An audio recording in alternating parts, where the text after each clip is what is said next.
Hey, good morning, everybody, and welcome to the Dev Hangout on today. This is an Adepticon recap. I was going to say the date, and then I realized I forgot it. It also doesn't matter. March 28th. March 28th. Wednesday, everybody. March 28th. Hey, I'm Will Hungerford, organized play developer for Privateer Press. With me is my soulmate, Will Pagani, Hello. lead CID developer for Privateer Press, Hello. and my mentor and our boss, Oh, William Oz Schoonover, that's a lie. development manager at Privateer Press. The as well. mentor part. Oh, sure. Yeah, definitely. You have to listen to your mentors. So, It doesn't work. if you're watching this on YouTube later on, we're currently live streaming. So every once in a while, we've got the chat up. You can always watch us at twitch.tv/privateerpress.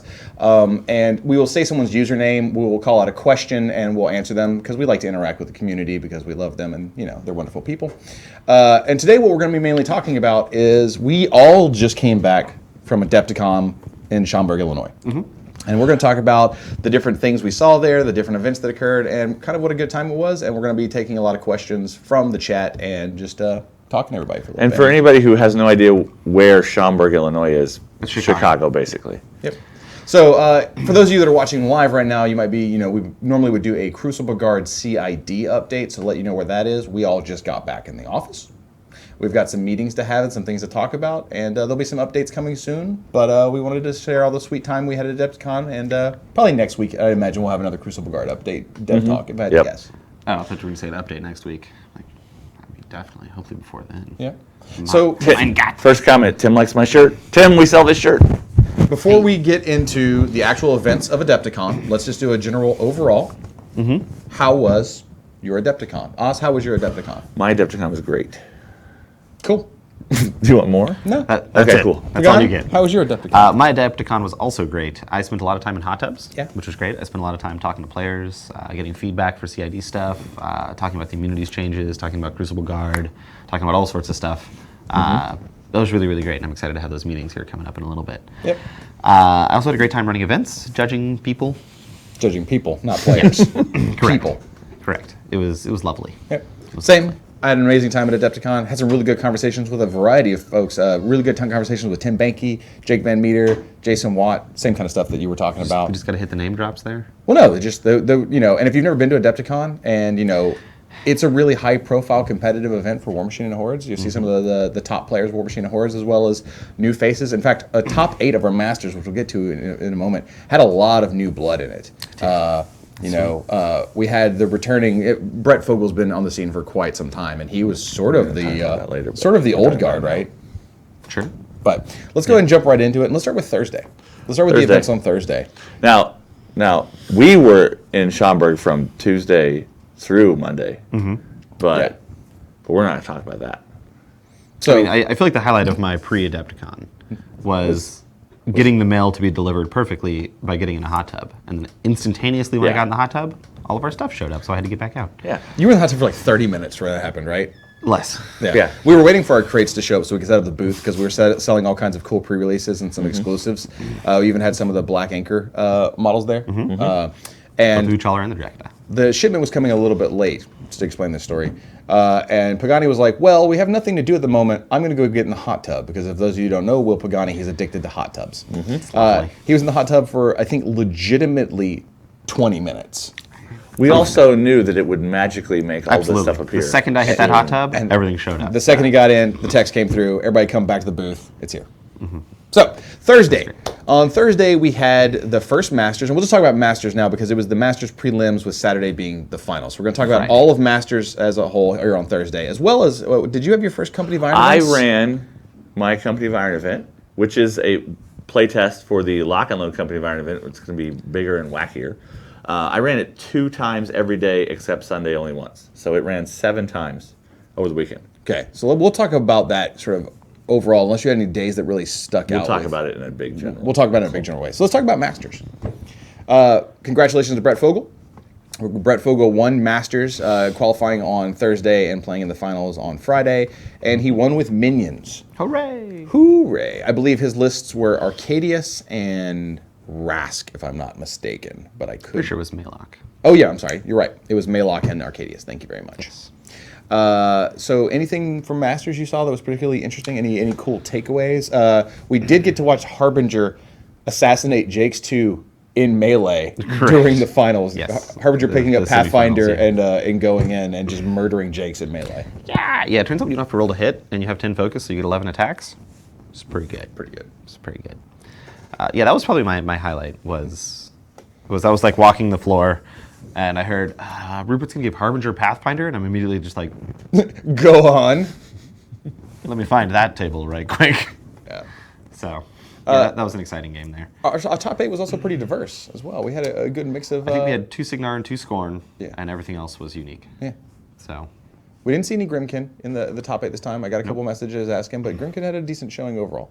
Like they did, we had a fair number of Grimkin players. Jason Watt got 9th with Grimkin. Yeah. He was playing some very unique and interesting lists, which I am always a fan of. I think sort of homebrewing and building your own stuff like that, like Jason is known to do, can give you a real leg up in tournaments instead of sort of just playing the standard stuff. People generally prep for things that other people are talking about, but if you bring in some strange thing that's a combo they haven't seen before, and no one's really thinking about, then you can surprise people. Anything in particular you saw Jason doing with his Grimkin that stood out to you? Well, he played a Dark Menagerie list without a Death Knell, Go on. which was kind of weird, and I'm all about it. He played it with Wanderer, and he was using a lot of Starcross stuff to kind of get all that stuff through. And he also had a lot of Rattlers in his Dreamer list, which is not necessarily standard. So I like it. Yeah. I like it. I like him. I like Jason's sort of just willingness to be open and try different stuff and see how it all works. Yep. So Masters was a great time. I believe a lot of the lists are being posted online. You'll be able to find them in various aspects of the community if you want to go check out the list that were being played. And again, Brett, congratulations, good job. Might be the first Minions Masters win in quite some time. So, and this is especially the first one post Blindwater CID. So Sure. yeah, good job there. Let's move on to Saturday. So Saturday, of course, was the finals of Masters. I'm sorry. Friday. Move on to Friday. Let's move on to Friday. The week goes Thursday, Friday, Saturday, It Sunday. feels like Friday, It's Saturday, weird. Sunday, Sunday to me. It's weird. It's weird. I know that Friday. that's not how time works. So let's move on to Friday. So we're just talking about Masters finals. Did you have any other events other than the Company of Iron that you were running? No, Oz? Company of Iron was the only thing I was doing the entire time at Adepticon. And what were you running on Friday, Pagani? I was running the Masters final. The Masters finals. So the other big event that happened on Friday was the Return to Boars Gate narrative event, which ran twice. This was a 3-hour 8v8 team event using the Boars Gate table, and it's basically the sequel to Boars Gate that happened at Lock and Load 2017, where we found out the final fate of Holden. This was one team of Ordic allies who had been hired by Ord to basically go secure Boars Gate and begin reconstruction of the wall, and a team of scavengers there to loot as much as they possibly could. The event was very narrative in the sense there were different events that could happen, and the events were different between the 2 sessions we ran it. They got triggered kind of based on what the players were doing. There were team captains that got to make important decisions for their team, and there was a lot of tempting fate. All the players were given Grimkin coins, which they got to keep after the fact. And they would be given choices such as, Holden's spirit materializes as battle comes back to Boars Gate, and you're given choices. And you could flip the coin, and if it landed in your favor, you might get an effect like Signs of Importance for the turn. If it landed against your favor, you might not be able to feat for 2 rounds. So they were like particularly good or bad. The players playing it had a blast. If you haven't played on the Boars Gate table, there's like siege ladders if you're one of the attackers that you can put a ladder up, let your models go up. There's like ropes that you can come down as a defender. The walls are broken apart. The doors open. You can like run up hatches and get on towers and stuff. It's just this amazing centerpiece terrain that we created. And we ran it twice. Players had a blast. The winning team got golden gobbers. The losing team got, we'll just call them mud gobbers. Yeah. They're a little brown. A little swampy looking. Beautiful. Yeah, as well as they got to keep their coins, and the winning team also got some product as well. Were there any Dracodile on Dracodile fights during that? I saw Man. multiple Dracodiles in one of those 2 sessions. There was never any Dracodile and Dracodile fights, but there was like some serious gargantuan and colossal battles happening both on the wall and just outside the wall. And there were a ton of Minions players. There were like, at one point, one team had 3 Dracodiles on it. And they just suplexed bros all across the wall. They don't care at all. So we also we ran it twice. The Invaders won the first game, and the Defenders won the second game. So that was fun. And the Defenders, there was one player who was the team captain, Russell, who there's a breach in the wall. And he got 2v1. Like there were 2 players versus just him trying to get to one of the objectives to hold. He was running Makeda with Scorn, and he created a line of Centrati, and he held off 2 players for the entire event till the very bitter end. Like at the end, he got tabled to the man, but he did his job. He held them from Hold actually the getting. line. Yeah, he held the line, and so you'd hear them shouting, "Hold the line" the whole time, and it's just this line of Satrati, and they held the line, and it was super dope. This is why narrative games are my favorite. It was so much fun. So let's move on to actual Saturday, Real Saturday? real Saturday, Okay, cool. Not first Sunday. not first Sunday. Okay. So that's when Champions began. Yes. Yeah. Talk to us about Champions a little Champions bit. kicked off. Adepticon is an entirely painted event, so we had a pretty big Champions. I don't remember the final number because I've slept at least twice since then. We had At least 60 something. yeah. I mean, it was pretty. It was Like pretty. 60. I think it was just under 64, like 62. But yeah, we had a bunch of people for Champions. It was great. We saw a lot of really cool stuff out of that. Legion showed very, very well. I think they had 3 people in the top 8. Yep. That might not quite be true. I don't remember. It is. It As I is. said, It is I've right slept now. at least twice since then. I know at least 2 were in the finals, and Jake was playing some really crazy stuff with Riot 1 and Thrones of Everblight, which is always hilarious whenever you see those guys interact with their feet, which places models. So like, they'll charge a warjack, stab something 4 inches behind it, teleport back there, and then noodle something, and it's, oh my god, I love it.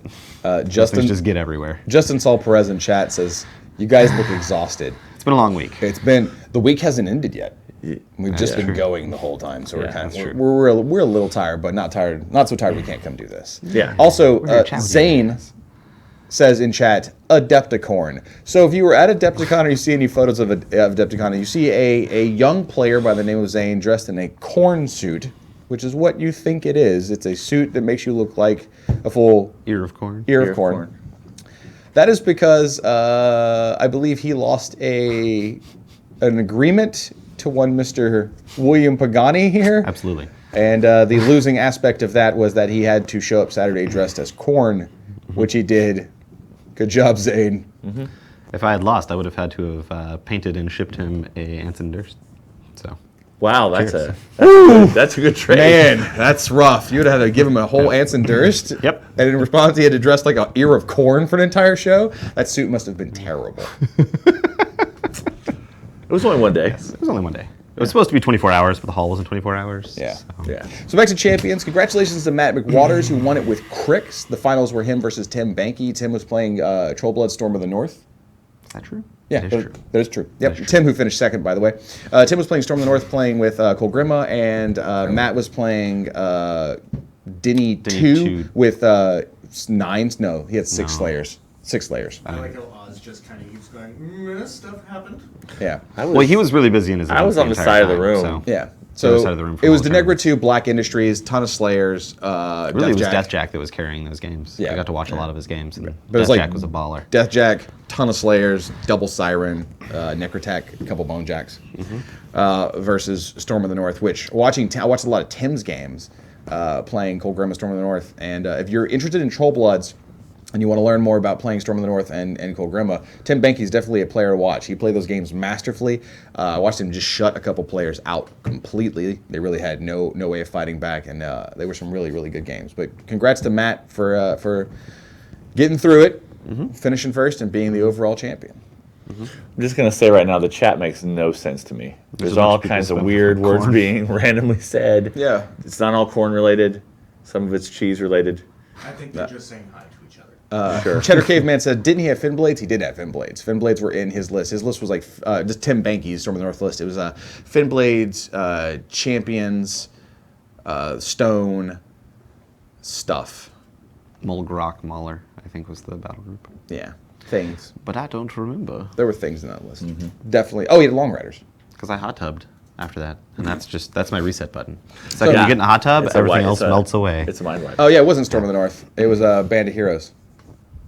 My bad. Sure. Good job. I look. Good. We went over that we are tired. It was Band of Heroes, bit. not Storm of the North. My bad. So before we move on to the last day, to Sunday, let's take our moment to talk about Oz and all your Company of Iron events. Yeah. Because we said they ran Yeah. every single Ran day. twice, once at 10, once at 3, every single day. A lot of players played.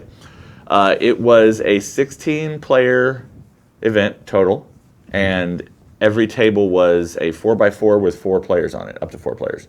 It was based on the article in No Quarter Prime number 3 that had the multiplayer scenarios for Company of Iron.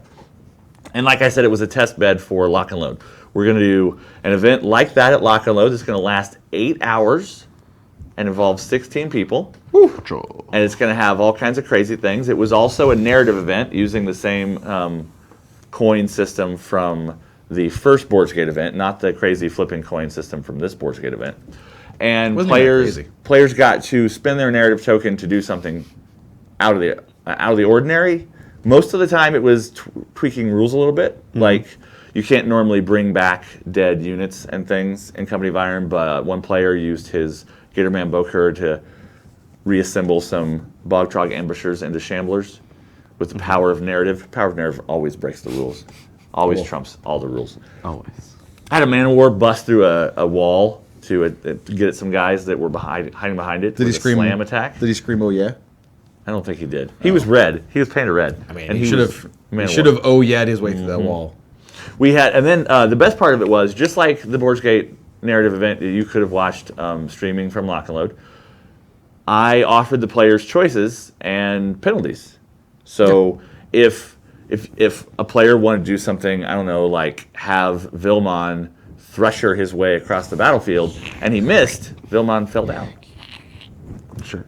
We had He tripped. He tripped on the gore. Yeah, we had a Trollkin Felcaller try to make a vengeance attack because he was taking inspiration from the Finblades he was leading.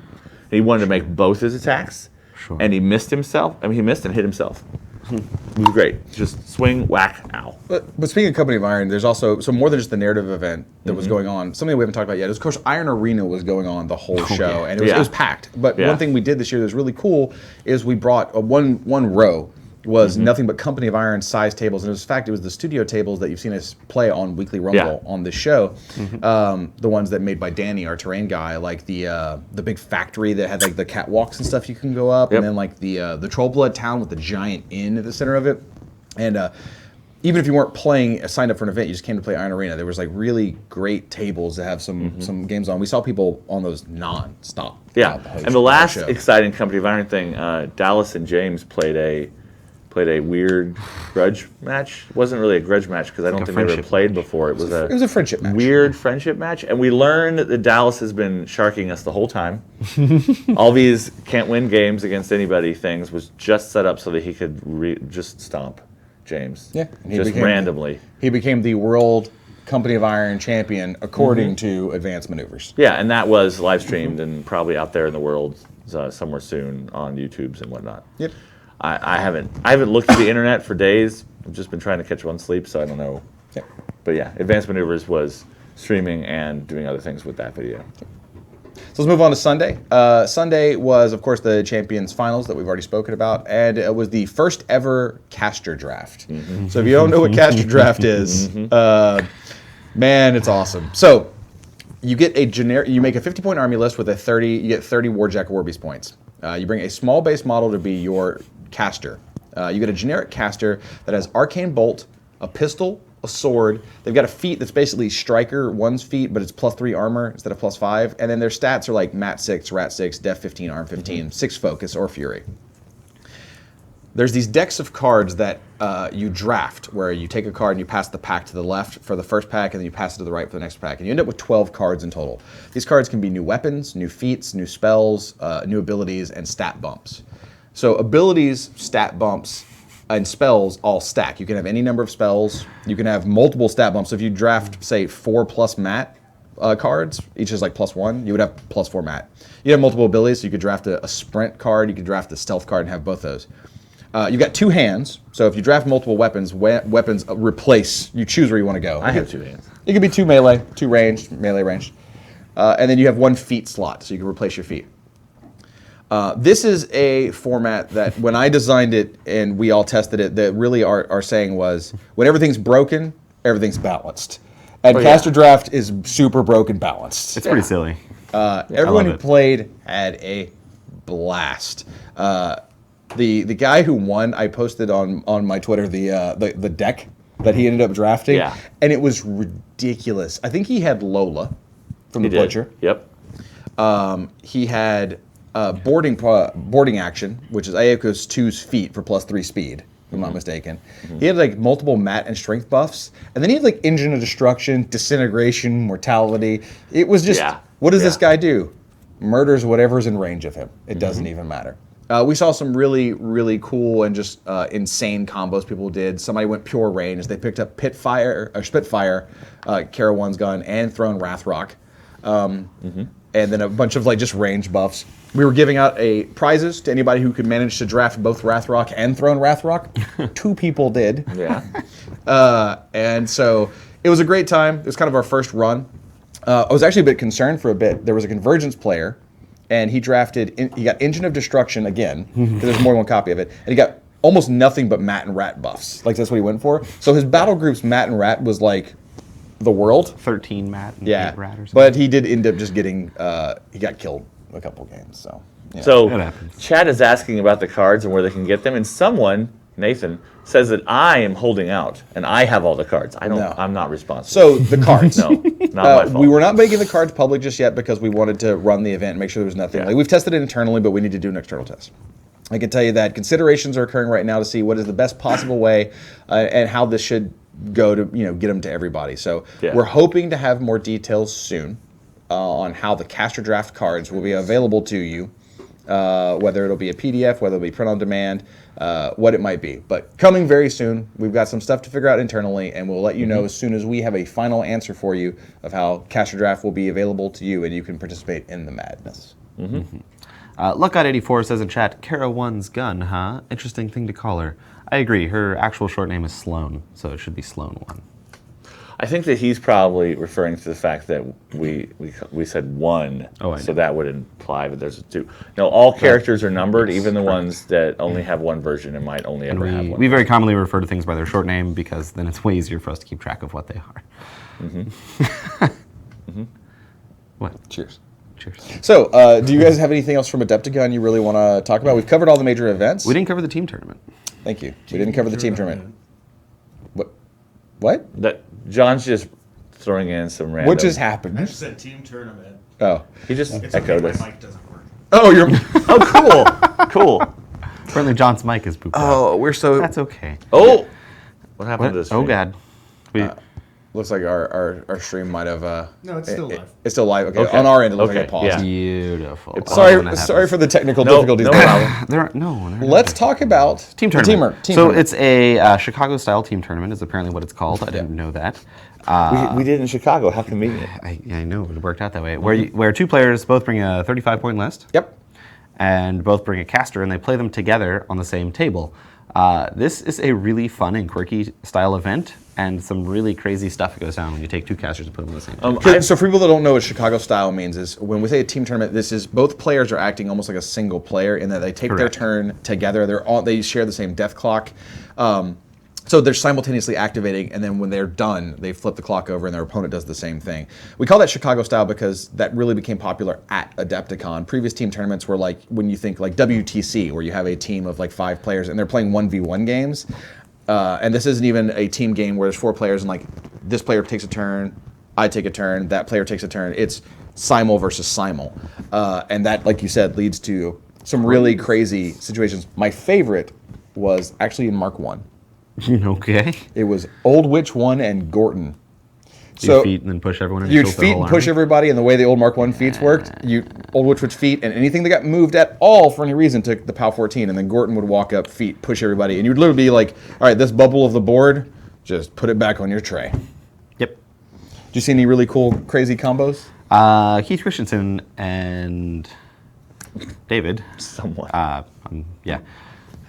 I've slept since then. Yeah. We're doing some really mean things with Magnus 2 and Kruger 2. It was push them off the objectives, And then feet to lock make them sure in. they stay out, and then you just win on scenario. They got assassinated a couple times, though, so sometimes you get shot in the face. Stacy89 just asked, Wills, am I having difficulty registering for events on the Lock and Load website? Who do I contact for help?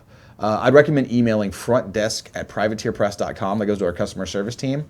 They will either take care of it themselves, or they will at least get you in contact with the person who can handle it. So if you ever have an issue like that, just go through frontdesk@privateerpress.com. And Dan insists again that Schaumburg is not Chicago. It is to me. For us, it is. I mean, Close enough. It's like a suburb of Chicago, yeah? Sure. Did you see any other crazy combos at the team tournament, or were you too busy with Company of Iron? I took breaks from my Company of Iron stuff to wander around, but mostly look at painted miniatures, not to stop and discuss army composition with anybody because I had to get back. Let's talk for a moment about how Adepticon is fully painted and how magical that is. Magical. I don't like this. You don't like this? You don't like this? Or the fully painted thing? No, this. This? Yeah. Okay, I'm cool. aware. How's hands So smell nice? first of all, not to shame anybody who doesn't paint their miniatures. You can play with unpainted miniatures. Sure. Sure. But it is more magical when an entire room of people are playing. Yeah, it's like if you Every get on single thing is if you painted. got on a carousel. Yeah. If you got on a this mic work carousel, yet? right?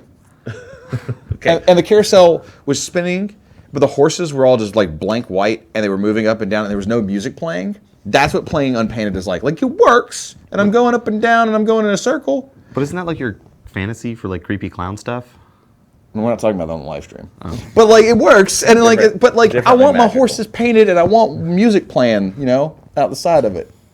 That's a painted game. So, by the way, for the rest of eternity, anyone who plays a game with Hungerford, you need to have carousel music playing. Oh, please It's do. called Calliope music. Yeah, I'm a big fan of. Is his mic circuses, working yet? And I'm a Okay. big fan of clowns. Cool. Calliope music, apparently. Yeah. So anyway, but fully painted, it looks great. We saw some really great looking Yeah. armies. We saw some specifically like a lot of Grimkin armies that came out that looked phenomenal. Sure. And somebody did like this really sweet albino Gatorman army that was like it was airbrushed and like they did a cool like white to black gradient on the scales of their Dracodile, and it looked like super duper sweet. Did you see any armies in particular that you looked at and you're like, oh man, that looks great?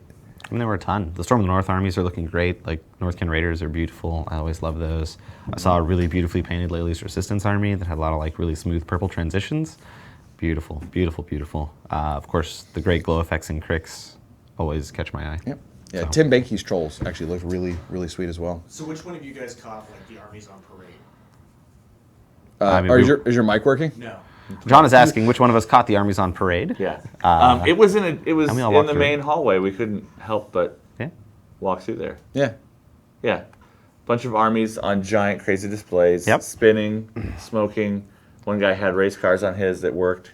It was pretty crazy. It's pretty Yeah. crazy. Yeah, if you're into painted models and you want to come see stuff, and just in painting seminars, like our friend and also other soulmate, Dallas Kemp, was there with us, and he was at a painting station the entire show.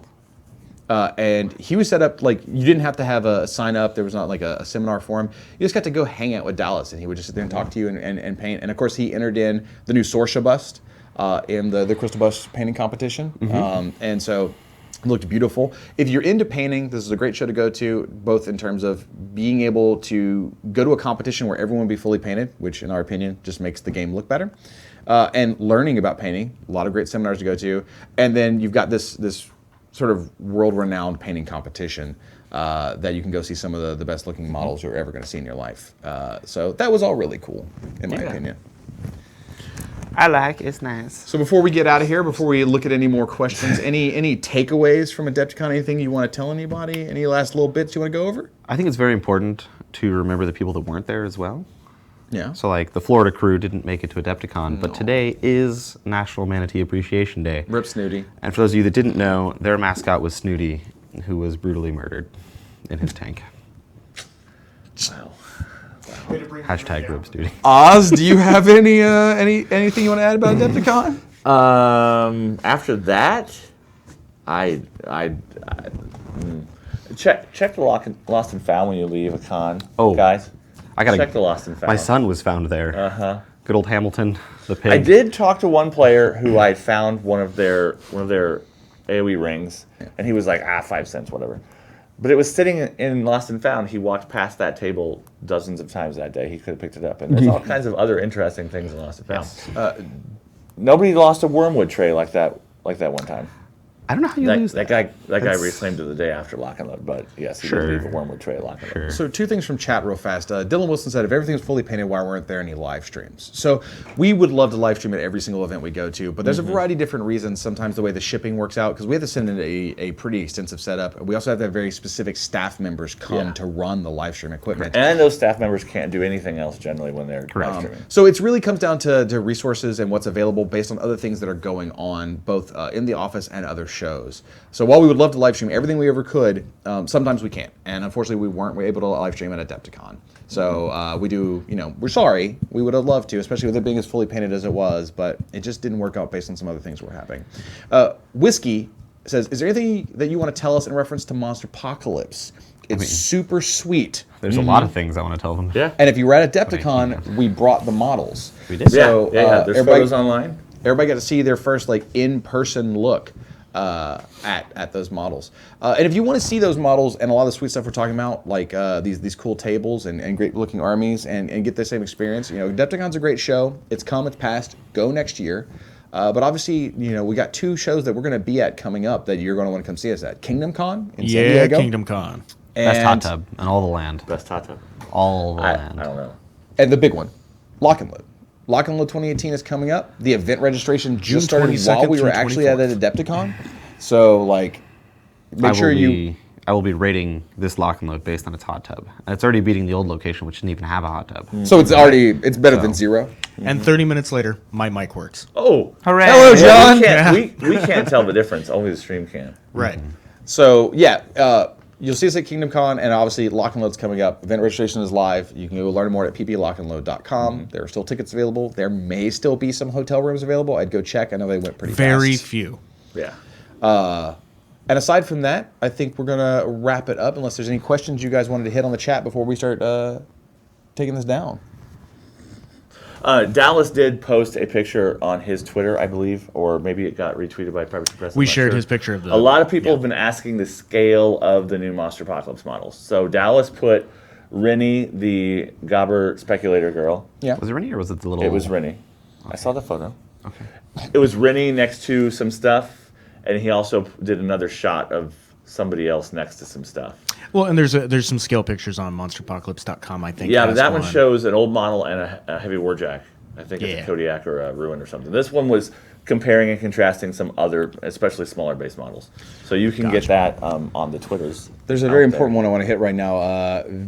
Vimthus says, the immunity ruling, will it change during Lock and Load or after? The immunity ruling is in CID and is not anywhere near final. And in fact, remember, CID stuff sometimes doesn't even happen. So don't worry about the immunity ruling as a real thing. We've got a lot to review. For all we know, and I'm not saying this is happening, but you could have something show up in CID and then we look at it, get our feedback, and go, okay, we're not going to do that. So we're still very much looking at the feedback from the immunity rulings in CID right now. So don't plan for it. Wait to see until it's officially launched, and we will try and keep all major shows in mind whenever we put out a RATA. We try to look at the schedule, and there's shows every week these days. So unfortunately, somebody's going to get messed over whenever we do an update, but we will try to not mess over people as much as we possibly can. Correct.